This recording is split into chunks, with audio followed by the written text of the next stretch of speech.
Welcome back to the Speed Tour from mid-Ohio. This is the Formula Regional Americas Championship coming up. As you can see, conditions have actually improved just a little bit. You can see the clouds for yourself, but there's a little bit of sunshine out there, so it's certainly better than it was an hour ago when the youngsters of Formula 4 were struggling, quite frankly, with the weather because it was wet, it was dry, it was drizzling, it was tough. But anyway, out of that comes the best two from the lot, and they've come to join me here in the commentary booth, and they are winner of the last race, Michael Costello, from the USA, from Naples in Florida, and from Canada, Alex Berg, who's been in the booth before, but delighted to have both of you here. Pretty tough morning. Michael, you came out best, but not easy, was it?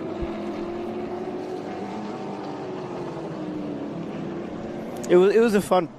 You know, it was actually really fun, but really not any easy conditions. It was changing every single lap, but yeah, no. Definitely a fun one, though. I would definitely do that again tomorrow. And in a weird way, you had a tougher race because you were battling for second place, but you had all sorts of people around you trying to stop you.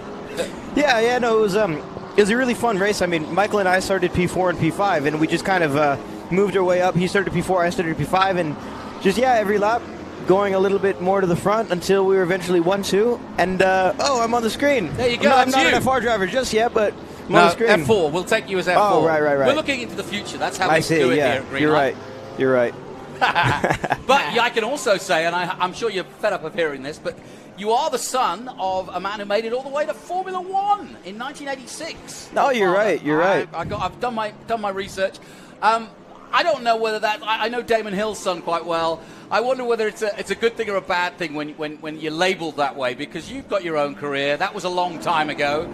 He wasn't Max Verstappen, but he made it and he did a professional career. But how important has your dad been to you? My dad's been tremendously important to me. He helps me a lot on the off-track side, and obviously he has a racing school, Allenberg Racing Schools, that runs programs at Laguna Seca and now Michelin Raceway Road, Atlanta. But he's been a huge help to me on-track and off-track. I find that the off-track stuff is a lot more, I guess, valuable and beneficial than what he can teach me on-track. Because, I mean, a coach is a coach, but not a lot of people have lived through what my dad has gone through being in Formula One and the short period of time, frankly, that he was in Formula One. In a way, I get to learn from the mistakes that he made so that I don't have to make them in my career. Very good way of putting it, yeah. Well, listen, Michael, we'll get to you in a moment because I want to hear all about your background as well. But let's head down to Ben Sissel, who's on the pre-grid getting ready for all of the young FR regional drivers getting ready to go for their first of 3 races. Ben, what's the latest?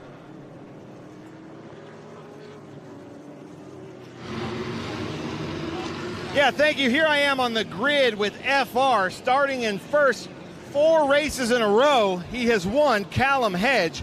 But let me point out some of the differences with this car. So kind of starting, the tires and the wheels are just a little bit bigger. Way advanced aero up here. Instead of just one wing, there's some other little wings connected here in carbon fiber, these beautiful Ligier chassis. Then the inlet here, and it has some of its own little effects. Then the halo. The halo is the biggest thing with these FR cars, the safety halo that the F4 cars will be adopting next year. But let's talk to Callum. Callum, I hope you can hear me. I hear that in practice you had kind of a rough go of mid-Ohio. So when the lights go out, what's your strategy into one? Yeah, we had on Thursday, we actually had a very good run in the dry. In the wet, it was just a bit too hard with cars going off. So basically, the plan is to try and win the race and get the fastest lap. That's self-explanatory. I haven't actually done a rolling start since go-karting, so that was way back in 2017. So it's been a while since I've done a rolling start, and we'll give it a go. And hello to everyone watching back in New Zealand. Yeah, so hello from everybody watching back in New Zealand. How cool is that? Callum Hedge, who, Jonathan, I know that you had talked to over in New Zealand just a few months ago, and now he's back here racing with us, doing really, really well. Then Sheehan, second in points, got second in all 3 races last round at Road America, doing really well, the number 66. I believe from Austin, Texas, but another Crosslink Kiwi. We had a Crosslink Kiwi absolute sweep at Road America. So he's doing really well in the points. And then right behind him, Cooper Becklin, who finished third at all 3 of our races last round at Road America. Cooper Becklin in the number 19. Now, Cooper, you have some experience at Mid-Ohio that some of these other drivers don't. And now that I hear you're doing a rolling start, what's the strategy going into one? You know, you got to keep the nose clean for the first lap, figure out how the track feels. You know, we haven't had too much dry running yet, so figure out how it feels and hopefully push forward. Nice.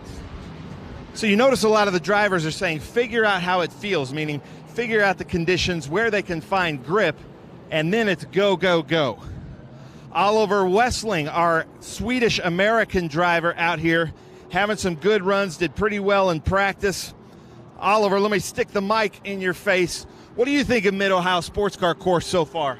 Mid-Ohio, I mean, it's like a roller coaster. It's an amazing track, as everything a track should have. So yeah, I'm just having a lot of fun here. Nice. I love it. Lots of fun here. And then number 12, Manuel Rosa, had a really good time with us at Road America. I met your parents at Road America. Now I'm sure this is your first time at Mid-Ohio. Are you having fun so far? Yeah, this is my first time in Mid-Ohio. This is a great track, a really flowy track, but it's very slippy in the rain here. Our qualifying was canceled yesterday, but I'm so happy. We're going to do our best in the race today. Hopefully we can get up there, get a podium. Thank you to all my sponsors and all my family and all the people following on Speed Tour TV. Nice. And I'm sure you've got a lot of fans watching from Mexico too, Manuel. So good luck out there. And then in the 39 this weekend is not Bryson Morris. It's Max Hewitt, who helped call the race in our F4 race, switched teams and came over here in the number 39. So do you feel like you learned something from that F4 race, Max? Yeah, I definitely saw a lot of what was going out there on the track. It looks like the track has dried up a bit, so have a bit more confidence in my tires, my tire choice. So just going to try and stay calm and pick off anything that I can. Perfect. I love all these FR drivers' approaches to starting out because they haven't gotten any dry laps since they've gotten here, really. And then the practice was canceled. Hold on, I'm going to put her on the spot. I'm going to put you on the spot, though. Come on over here.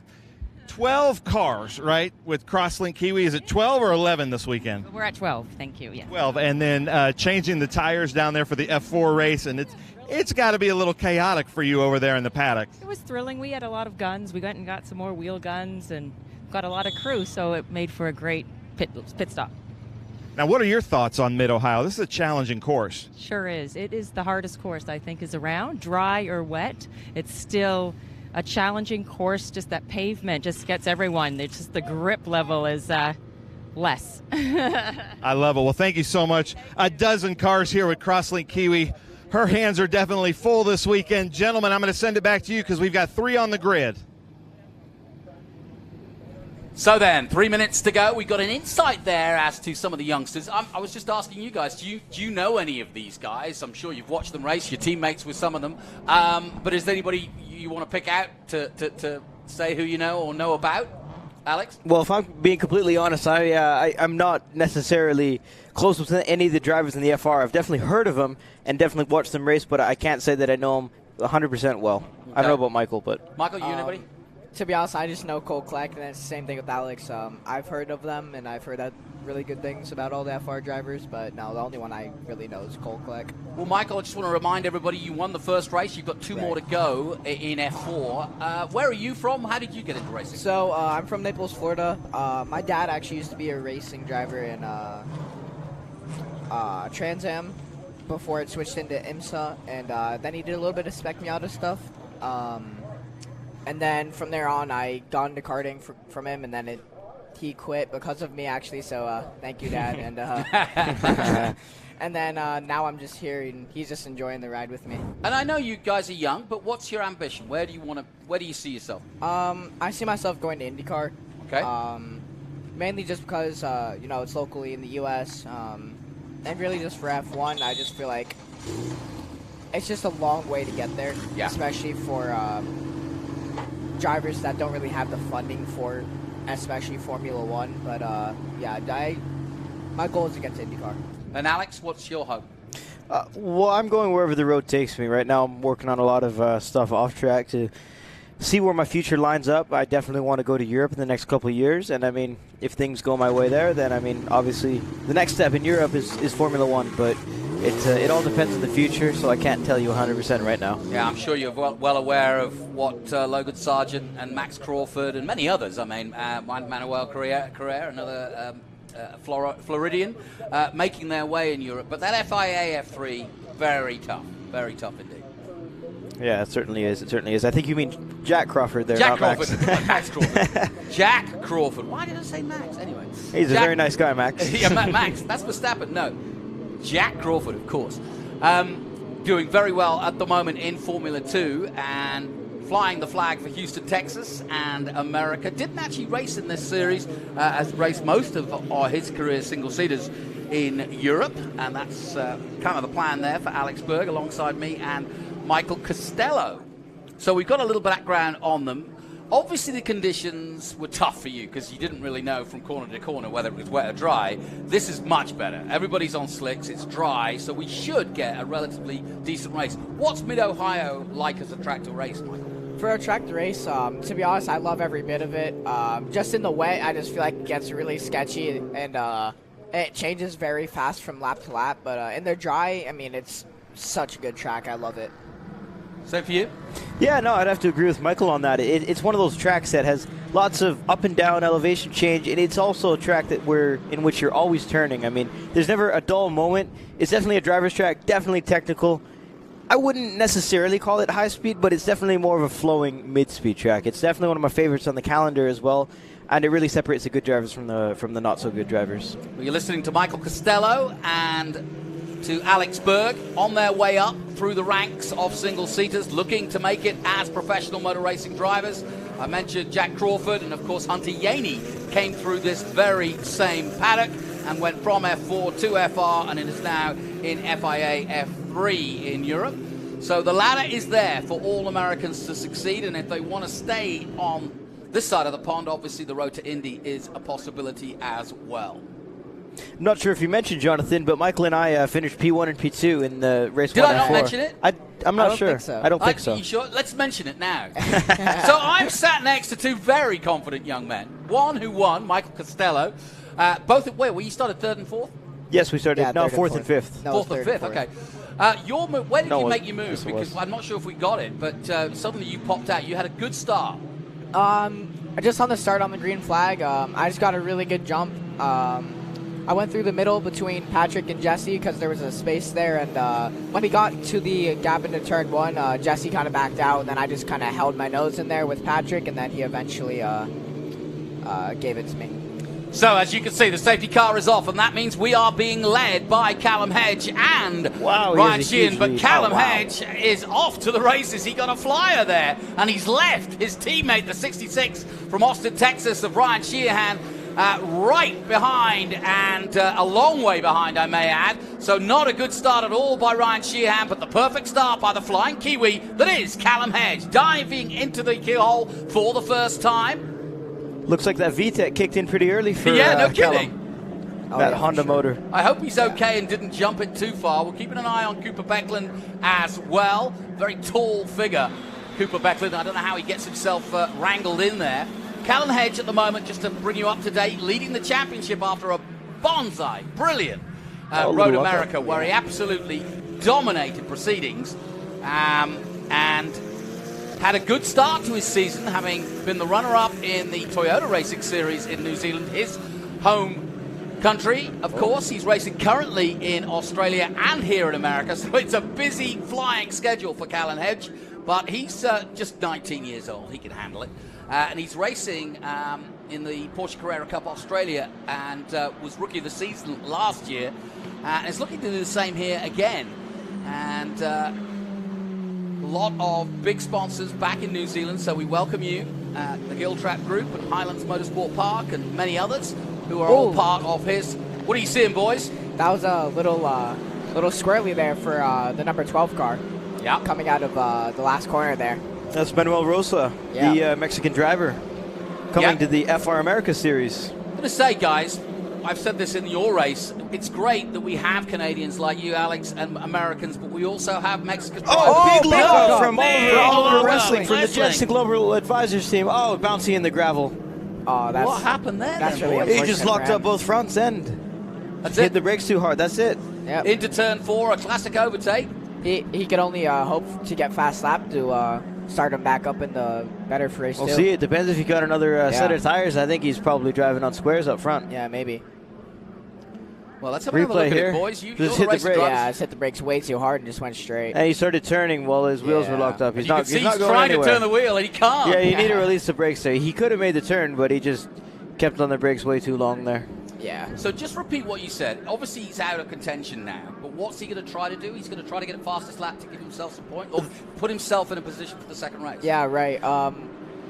I'm not sure if it's the same for FR, but It for is. F4, okay, it's Okay. the same. Whatever fast lap you get, time-wise, starts you for the next race. So if he was smart right now, he would try and just get fast lap so he can start himself pole. Yeah, not dissimilar to Formula One, where you might Right. come in and just go for the fastest lap because you know there's a point available for that. But in this case, it's a position on the track. So yeah, I see that totally.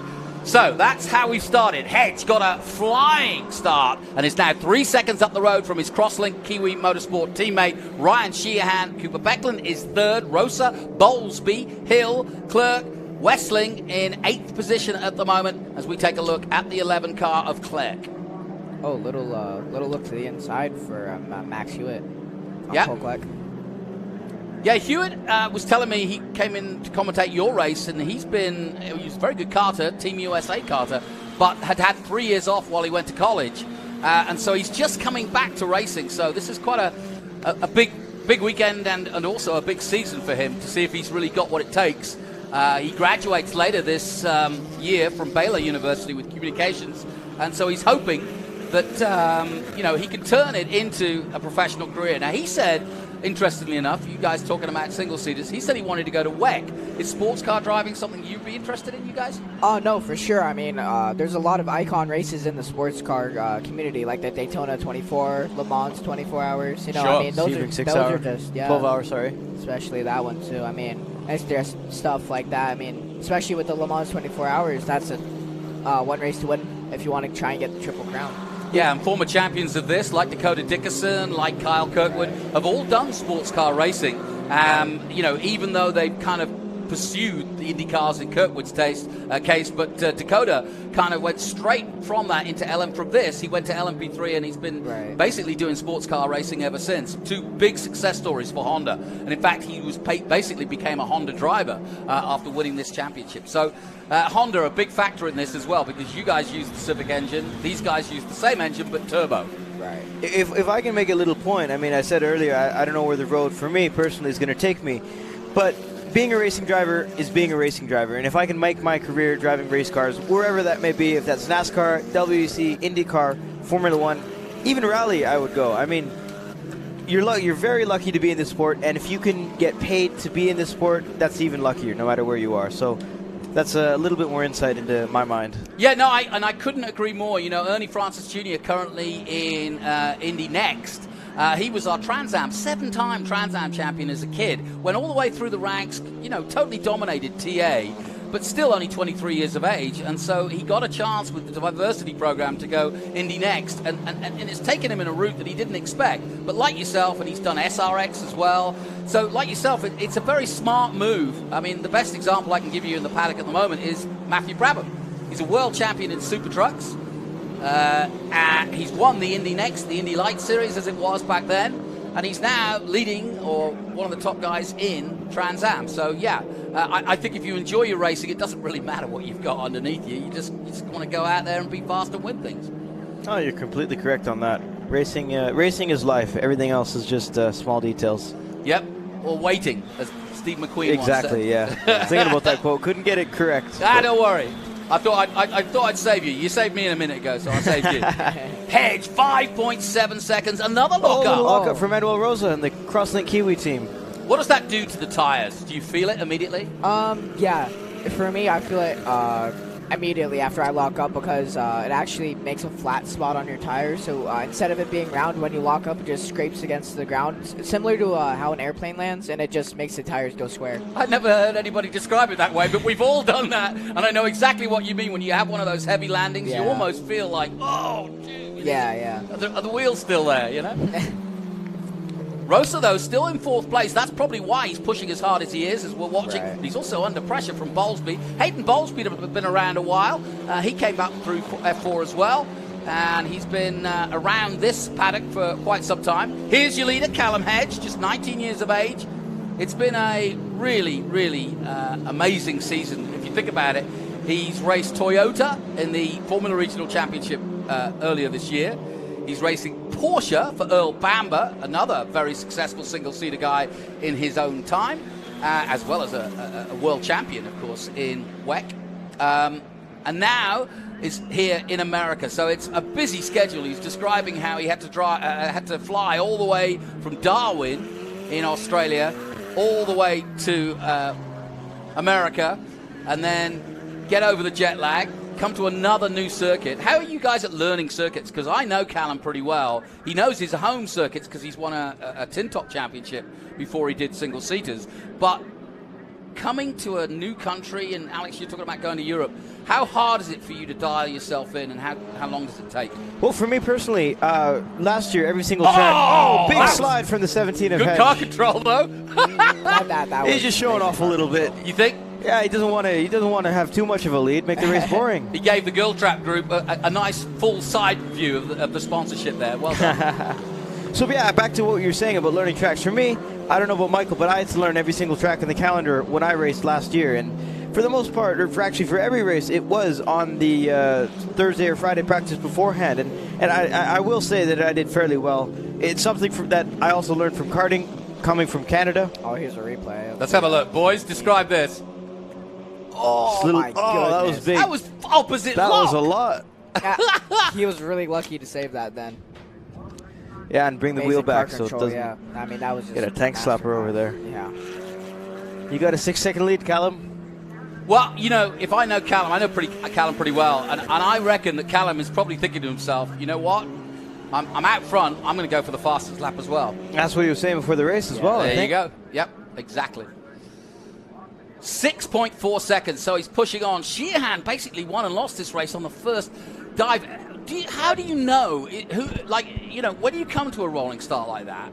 I mean, there was no question that Hedge went before him, but who has the control? Is it presumably up to Hedge to go, right? Yeah, it's definitely the leader. Yeah, it's definitely the leader, but as a off pole, what you could kind of do is just time it. Kind of like when he goes, you try and go, and then from there, if you can, just try and get a better entry to turn 1 and then the leader, hopefully get alongside of him. Another factor that it isn't as present in the F4 cars, isn't present at all, is the turbo lag. Oh, yeah. Right. What I was thinking is that the 66 of Sheehan might have gotten a little bit more turbo lag than Hedge somehow, just depending on how hard you hit the throttle, where, and what the RPMs are in. So, I mean, that it makes a big difference, especially coming off the corners. That is actually something Callum mentioned to me, compared to racing the Toyota, which has got a different chassis, a Tata chassis, versus this Honda with the Ligier chassis, and also just the amount of lag between the engines. He was still getting used to working with the Hancocks and also working with that lag, but he seems to have dialed it in now. Now, let's concentrate on this battle for second and third, and I'll put you on the spot here, guys. If you're Cooper Beckland and you know this track and you're watching it yourself here, where and how do you get past Ryan Sheehan? Patience. That's it. It's always key. I'm not going to say my passing spots on the stream. Okay, fair enough. Good work. There's a bunch of people with their notebooks out with their sims going, all right, let's see what Berg's got to say about that. But no, so yeah, I mean, I always say that there's two ways of going around getting past somebody, which is one, yeah, you work out where you want to overtake, and like you say, you've got a corner that you know you're strong in, and you may show your hand, you may not, and you'll wait at the right time. But the other is maybe you're not faster than him, and you're literally pushing him into a mistake. So you're trying to, you're literally trying to be as close as you can without getting the aero to wash out and make you driving a hard job. But you're also trying to force him to be as fast as he has to be, and maybe make a mistake. No, you're correct on that. You're correct on that. So, Costello, where are you going to make the move? Berg's being caged. I'm going to be the same as Berg. I don't really want to say my places either. Attaboy. I'm trying, folks out there. I'm trying to help you out, learning your racing lines, but these guys are keeping their powder dry because they've got 2 more races yet. They're very competitive. So how are you friends? How do you guys know each other? Go-karts. Go-karts. We raced a lot against each other in go-karts. We didn't really know each other, know of each other. We did a lot of racing, and I don't know about Michael, but in my last 3 weekends in go-karts, I think we had run-ins together. Oh yeah, for on sure. first laps for 3 weekends in a row. And even in my last go-kart race, we crashed into each other. But Yep. didn't get to know each other until cars and kind of become good friends since then. I mean, I would say just from the run-ins together in the first laps, quite a few trolley back to the pits. So Yeah, you're right. Yeah, it's a couple interesting. mean stares to each other, but that's all right. yeah, that's okay. You know, and it's good to hear you talk about this because we spent a lot of this year's Formula One talking about how, you know, Russell and Verstappen, Albon, Gasly and Ocon, vast rivals in karting, sometimes not getting on too well, like you said, they're crashing into each other, and now they're at the highest level, and there's the respect there, but there's also that rivalry that starts when you're starting out in karting and very young, and I guess it's a mutual respect. Yeah, you're all looking for the same bit of asphalt. You're right. Oh, for sure. Something that I thought was pretty cool is Michael and I, we had some results in go-karts, but I wouldn't say anything too tremendous. I mean, none of us ever won the SCUSA Super Nationals or anything, but we did all right. But now coming into cars, I think we're both much better drivers. And on the end lap, on the back straight, I pulled up to Michael, and it was a cool little moment. I don't know if he felt something, but it was nice to see that we did all right in karts, and now we're in cars, and we're winning stuff. He was P1, I was P2, and it was a nice little feeling. No, for sure. I mean, when you gave me that thumbs up, I was like, wow, like, Look at us now. it changed, yeah, like, our relationship went from, like, hating each other, I wouldn't say hating each other, but from strongly disliking to now, like, being friends, and it's just like, wow. I think that's what it's all about in sport. I used to do athletics and soccer and rugby, and there is that sort of mutual understanding that you're all trying to achieve the same thing. And if you go about trying to overly hate the guy you're up against, I actually don't think it's healthy, and it distracts you from what you're trying to do. To be honest, I feel like how when you just said, like, if you have hate for the guy in front of you, it could also mean that you'll make more mistakes, put more pressure on yourself to try and beat the guy in front of you. And which then, I mean, when you get red misted, I mean, you start to drive not as good and make mistakes you shouldn't be making. There's lots of books written about motor racing and racecraft and hitting apexes and heeling toe and you name it. Right. But there's nothing out there that says how to stay cool. Oh, yeah, for sure. Keep your head and Because just it's different get on for with everybody. it. It's It is completely different. I mean, some people have their strategies. Some people just don't think about it. But, yeah, that's all how it is. Yeah. What do you want to know from your engineer or from the team while you're racing, or do you don't care? For me, my team kind of just leaves me alone while I'm driving, but the one thing that I ask whenever I get a chance to is, like, gap, how our pace is compared to everyone else, if they could end up seeing that. But for the most part, they just leave me alone while I'm driving. There's no question that Becklin is being just that patient because he's not making any radical moves yet, and he is just kind of, shadowing Ryan Sheehan. And I've watched Ryan now for the last couple of years, from F4 to the Toyota to now to FR. The one thing that Ryan is very, very precise and steady. It's the best way I can describe him. And when you speak to him, it's the same. He's a very smart guy for a young guy, and to force that 66 into a mistake is going to be quite an achievement. So I think he's going to have to try a different tactic as the race goes on. As the fuel load comes down and as the tires get a little bit more worn, does the car change? For me, I'm not sure if Alex will agree, but for me, it feels as if the car, like, you could feel it getting lighter. You could feel the tires start not having as much grip. The car starts to honestly get way more sketchy in the high-speed stuff. Yeah. Alex, if you want to throw some Yeah, I mean, in the last race 1 that we had, it was a complicated scenario. Everybody was started on sticker tires, slicks, because yesterday qualifying or practice qualifying was in the rain. So everybody had new sticker slick tires, but at the last minute, it was declared a rain race. And pretty much a couple minutes after it was declared a rain race, still sitting on pit lane, the rain completely stopped, and I wouldn't be opposed to saying the sun started to come out. So we were pretty much running on a drying track, a very quickly drying track with rain tires. So I can definitely feel the car getting better to a point, and then in the middle of the race, it kind of peaked out because the track was drying a heck of a lot. And then it was just a matter of tire conservation, but not too much of it anyway. Because, I mean, it was still a pretty short race, shortened from 30 minutes to 20 minutes. But what's interesting about the FR cars now is we're not even halfway through the race, or just about halfway right now. And they're heavier cars, I think higher fuel load, so they probably have a lot more tire degradation than we do in the F4s. Oh yeah, for sure. Especially like with the downforce aspect that Exactly. you had mentioned, it puts a lot more weight on the tire through the corner, and as well they get to take the corners way faster than we do in the F4 cars, just due to that downforce alone, which then scrubs the tires more in the corners. A couple hundred extra pounds as well. Yeah, right. exactly. It's a massive.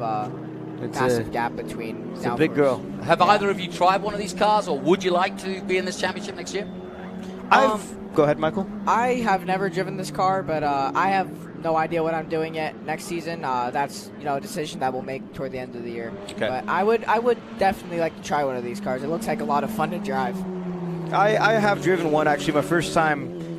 Actually, Road America last year, I drove it in a commercial shoot. My team was doing a commercial shoot with a company called Entrust. But the first time actually driving it, doing proper at-speed testing was last week at Carolina Motorsports Park. I did a little bit of testing with Ligier Automotive. Max Crawford and Chris Lowe. That's why I said Max Crawford, because of that guy. You're right. Yeah, no, I did a little bit of testing for them. They're doing a shakedown on an FR car that's being sent over to Ligier France. But yeah, no, I think it's a very good car. Really Is it a big fun. leap from F4? What's interesting about it is the F4. People talk about light cars like Mazda Miatas and Formula 4 cars that handle like go-karts, and I completely disagree with that term. I don't think that any car handles like a go-kart, but you can drive the Formula 4 in the same way in terms of throwing it in the corners and then just dealing with the oversteer or whatever the car's dealing at you. So it gives you a lot of confidence. The FR car is a little bit different. You have to be a lot more precise with it. You have to drive it like a race car. And if you try to just throw it into the corner and deal with it later, as we just saw Oliver Wessling do, it will kick you out, and it will not tell you what you do. It can be a very hard car to drive if you're not driving it properly, but it is so rewarding when you drive it properly. You see, you know why I'm asking you all these secrets? I've got a good mate called Logan, and he is a wannabe racing driver. And so he listens to all of these commentaries. And he doesn't race yet, but he's thinking about it. And when he gets his chance, he'll have all of this in his head. So you're doing a good job of teaching us all. Well, hello there, Logan. Nice to meet you. We are watching Formula Regional Race 1 from Mid-Ohio. Callum Hedge is leading by more than a hedge. It's a country mile. Look at this. Unbelievable. 12 seconds now ahead of Sheehan. This is a masterclass. Big lockup from Austin Hill in the number 8 car. That was a big mess. And again, those tires are going to be shot. At least one of them is. Well, I think the car behind him, Oliver Wessling, in the number 1, his tires must be way more shot from the what was that, second lap? That's right. Oh yeah, for sure. Off-track excursion that he had in that Jensen car. Yeah, you're absolutely right. That's the guy we're watching chasing is the man that went off into the gravel a moment ago, or a couple of minutes ago, locking up the front heavily. Couldn't turn it, but as you can see, the tyres are still underneath him and still going. And actually, he's putting on a good job of putting some pressure on at the moment on Hill. He certainly battle is. for 6th and 7th. We may see a little battle from Hill and Westling. Oh, as I just said, Here we Westling go. to the outside on Hill. Can he go round the outside here? Let's hope no lockups. Good, Okay, good. no lockups this time. He's going to Didn't go for quite the make the move crossover. work. No, he isn't. It's interesting. A couple of years ago, I saw a Trans Am race here, and that camber on turn 4 on the outside can be used as It an is. overtake. It's If you only keep is. your Sure. foot in, you can be there for on the inside for 5.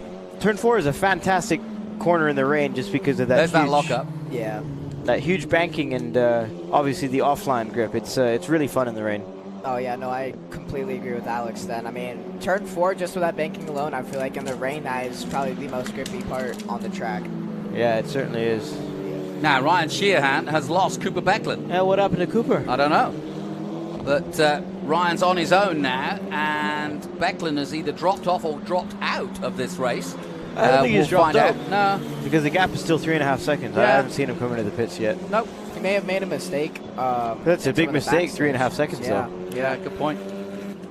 Ryan Sheehan, winner of NOLA, and early leader of the championship after the first round.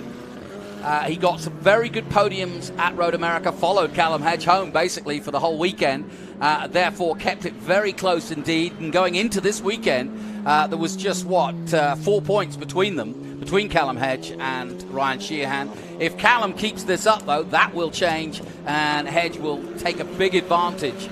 Oh, Oliver yeah. got around. How did that happen? Well, we Camera missed- gods, can we see a replay? Well, we'll try. You talk to my director, David. Oh, I think there may have been a move going into either turn 4 or on top of the hill in turn 2. well, I'll tell you what, Alex Berg, I knew that your father had a lot of pull in motor racing, but to get David Banyan to put his own replay in just for you, here it is. Perfect. Wow, even on time. The skies have opened and God has spoken. There's a lockup by Austin Hill, and then That was it. looks like Westling just took advantage of it. I think these two drivers need to put the brake bias a little more to the rear. There you I go. completely agree. Getting in the drafts there. Oh, he left the door open. Yeah. Yeah, he just got better drive, didn't he? He did. Then obviously that draft helped Yep. a little bit. Yep. So we got the replay, we got the result there. Feature race, 12 minutes to go, and as you said at the 18-minute mark, halfway through the race, now things are getting a little bit more interesting because now you've got two choices. The car's getting lighter, you want to push on, you want to get the result, and now, like Westling, you want to make the move, right? As he just did moments ago. Here we Here's are Hedge back to again. the 17 of Hedge. A lot of off-throttle time there. Yeah. I mean, really patience. I mean, through that corner, I'm just going to say patience is key. He hasn't pulled too much more of a gap over Ryan Sheehan there. It's kind of just stuck No, around stayed at 12 12, seconds. yeah. Yeah, he was the youngest ever Formula 4 champion back in New Zealand before going on to the Toyota 86 Championship, a tin top championship that now races here in the States. 86ers just started out, and so he won that as a rookie, and then, like I said, was runner-up in the Formula Regional Championship, and then was Rookie of the Year in the Porsche Carrera Cup in Australia. And as we all know, if you watch IndyCar, you'll be well aware of Marcus Armstrong, of Liam Lawson in Super Formula. That's where the winner of this championship, so possibly Callum Hedge, could be racing against his fellow countryman Liam Lawson this time next year if he keeps this up. But Scott McLaughlin and of course Scott Dixon. So many great Kiwis now in IndyCar, and they just keep producing them. I don't know what they're feeding them down there, but it really is pretty impressive. And America has been very lucky to have such great talent coming from New Zealand and coming to the States. But as we said, yes, of course, we'd love to see Americans win, but if you want to be the best in the world, you've got to beat the best in the world. So I've got no problem with Callum coming here and dominating, because it's up to the rest of the Americans to catch up and get on level terms with him. No, yeah, for sure. I mean, Callum is just doing an amazing job right now. He keeps pulling on Ryan Sheehan. A little bit more, 8/10 that lap. Yep. And, Yep. it's just that precision, just every lap, just doing the same thing. And if he knows that it's working, then just like I mentioned, just keep doing the same thing, consistency, over and over and over again. And, I mean, consistency always wins races. Yeah, I often wonder. I mean, I've done a little bit of fun karting, and I always think concentration's a hard thing, because you make a mistake and you think, you start thinking two corners ahead or whatever you're thinking about, and you miss a corner, let's say, right? And that can happen. And so you're kind of fighting yourself and beating yourself up a little bit. But with these guys, with you guys, watching you guys, it really, as you say, the precision is really what it's all about. It's almost like muscle memory. You're not really thinking about the gear change. You're actually just thinking about hitting that mark each and every time, right? Right, no, for sure. I mean, like how you had mentioned with the gear change, I mean, we're just, at least for me, I'm just doing it off lights and off feel of the car just by pulling. Yep. Yeah. I mean, especially how our race was, I mean, just finding that grip, just being as precise as you can. I mean, that's just how you can be fast in those types of conditions. Especially in the rain. Oh, yeah, for sure. Yeah, exactly. Do you prefer it when it's obviously stable like this and you can concentrate more rather than worrying about the conditions? To be honest, I like drying tracks and also dry tracks, because for me in the wet, don't get me wrong, I still love driving in the wet. I know it's awesome, but you always still have that worry of going in too deep and completely ruining it all. Right.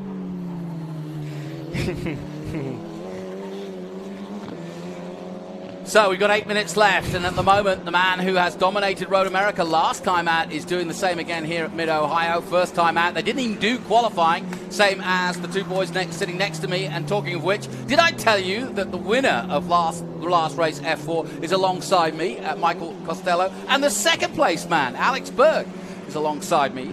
They said I hadn't mentioned it, so I'll mention it again. Twice the better. Well done, boys. Thank you. Thank you. Same again in race 2 and 3? I hope so. Maybe the roles will be switched this time. We'll see. Yeah, we'll see. Share the hats. Oh, yeah. Well, we're looking here's at some Austin tire Hill. noise. Somebody Oh, looking he's right up. in front of him. Oh, right in front of him. That must have been Oliver Westling. Yeah, Westling again. Man, these guys really need to put their brake hang on, bias towards the rear. Did it go off? Or? I'm not sure. You By the can't way, see. can you do that during the race? Yeah, of course. It's a Okay. little knob in the car. Okay. I think Apart from Oliver Westling actually went off the track. He might be stuck in the gravel track. I'm not sure. So that's the brake bias, is it? Not the driver.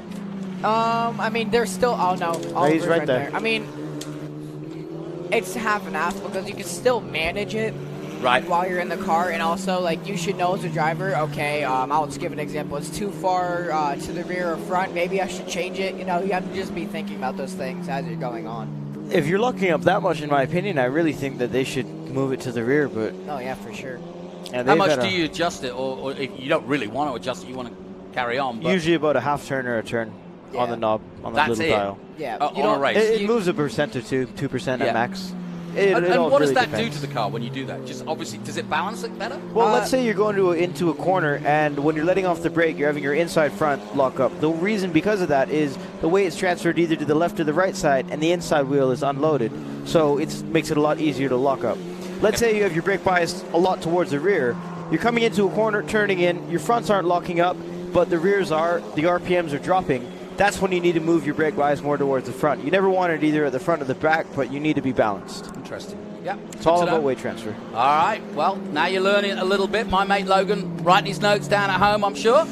As Hedge continues to dominate here.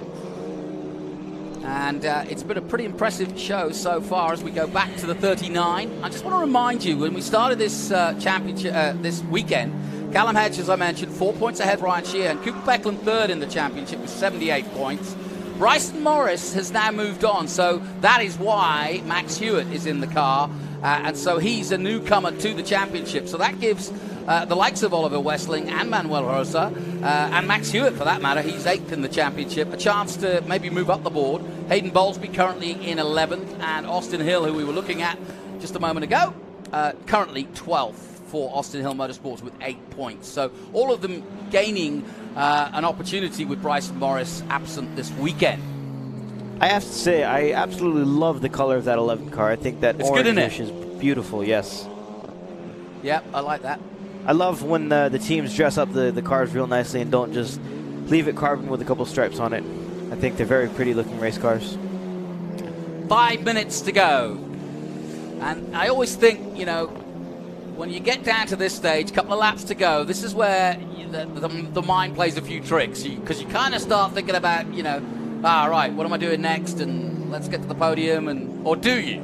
Because that's when you can lose your concentration. For me, on the last lap, on the start, like going down the main straight, when I saw that white flag fly, I was like, okay, here we go, final lap. And then I was just getting really excited, and then, you know, as the lap went on more and more, or to turn 2, I was just like, okay, let's refocus here, gotta make this lap, don't make any mistakes, and then surely enough, I mean, it's always easy enough if you have big enough, if you have a big enough gap at the end of the race, it's normally easy to not make any mistakes. And Alex, do you do the same as you cross the line for that last lap? Just go, okay.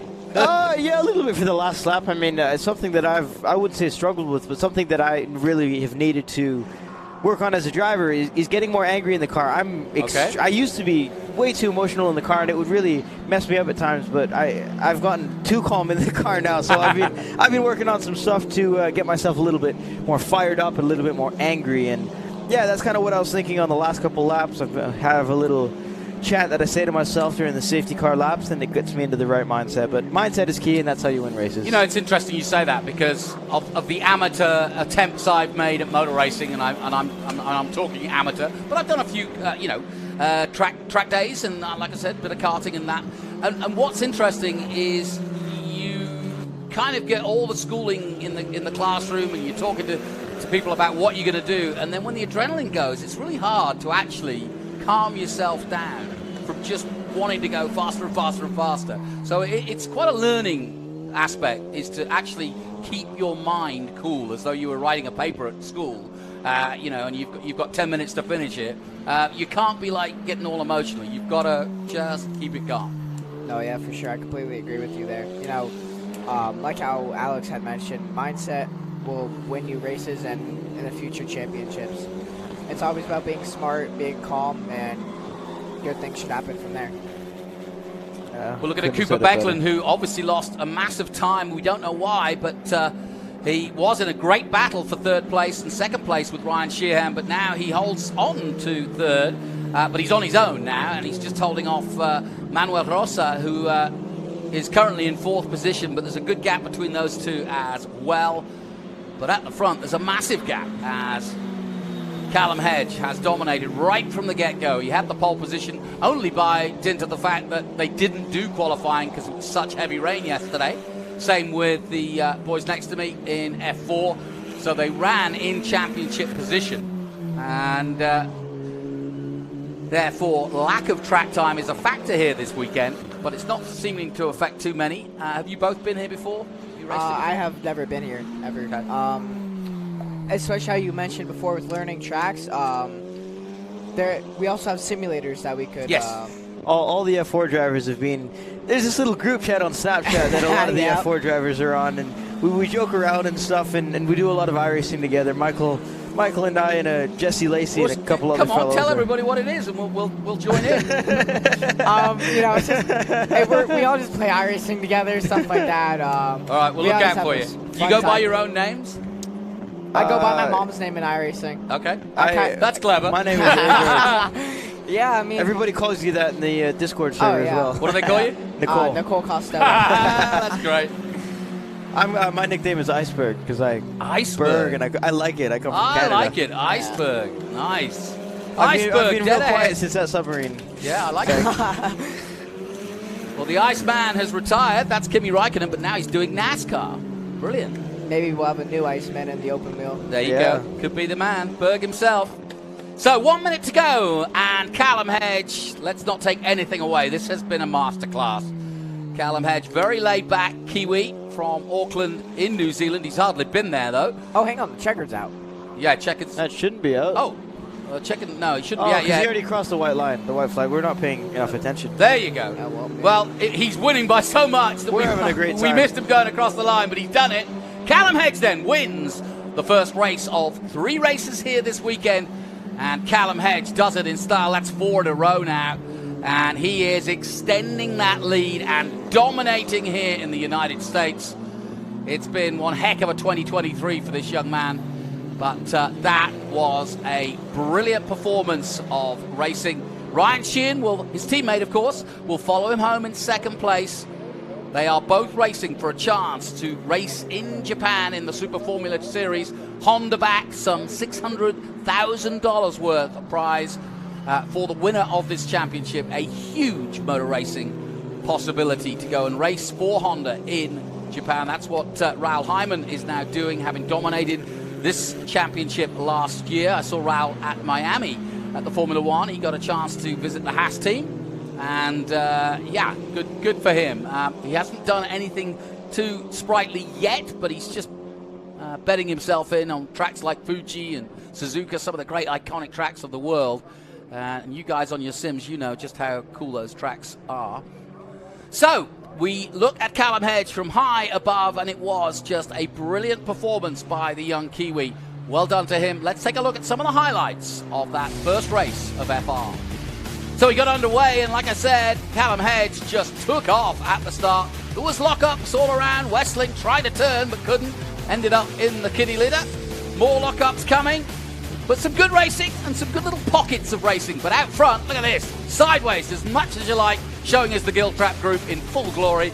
But Callum Hedge took off, and by midpoint and just over, he was some 13 seconds ahead. Cooper Becklin would battle with second place Ryan Sheehan, but as you can see, there were battles all the way through. Westling coming back here on Austin Hill. But some good racing all the way through, but Callum Hedge dominates in the number 17. Crosslink Kiwi Motorsport, number 17. Well done. My thanks to Michael Costello and to Alex Berg. They'll be in action again, first and second in the first race. Let's hope they do it again in the next one. Thanks, boys. Thank you. Thank you. We'll take a short break. We'll be right back. Hungry for SVRA action? Well, the best way to enjoy classic auto racing is with a delicious classic from Mission Foods. Green flag your race-watching snacks with Mission's mouth-watering race day recipes. Try some of our tasty tacos, piled high nachos, fresh chips with guac, and more. So gear up your ride and fuel up those stomachs with delicious Mission Foods. Now that's too fast, too tasty. Hawk Performance packs 100 years of friction dynamics into every product. Backed by Carlisle Brake and Friction, the world's premier innovator of industrial brake and friction components, Hawk leverages R&D tools and motorsports experience to deliver uncompromising performance on the street. There's no reason to settle for less. Choose pads that are race-proven and street legal. Find the Hawk Performance brake dealer near you at hawkperformance.com.